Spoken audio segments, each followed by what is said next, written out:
Isaiah এর কথা শোনে, তারপর তাকে বোঝায় সময় বদলেছে, এখন হয়তো সরকার তাদের মনোভাব পরিবর্তন করেছে।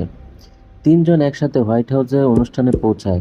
কিছুক্ষণ পর স্যামকে আলাদা করে রস ডেকে নেয়। রস চায় স্যাম নতুন করে অ্যাভেঞ্জার্স গঠন করে এবং অ্যাভেঞ্জার্সের নেতৃত্ব প্রদান করে।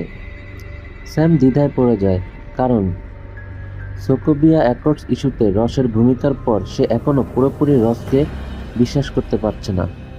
কিন্তু রস আত্মবিশ্বাসের সাথে বলে এবার তারা একসাথে কাজ করলে সবকিছু সুন্দরভাবে হতে পারে। এরপর রস অতিথিদের সামনে বক্তব্য রাখে। সে জানায় ইন্ডিয়ান ওশানে ভেসে ওঠা সেলেস্টিয়াল আইল্যান্ডে খননের কাজ চলছে এবং সেখানে অ্যাডামেন্টিয়াম ধাতু পাওয়া গেছে। এই অ্যাডামেন্টিয়াম ধাতু স্যাম আর জোয়াকিন গুন্ডাদের হাত থেকে প্যাকেটে মরা অবস্থায় উদ্ধার করেছিল। রস জানায় সে এখন একটি আন্তর্জাতিক চুক্তির জন্য কাজ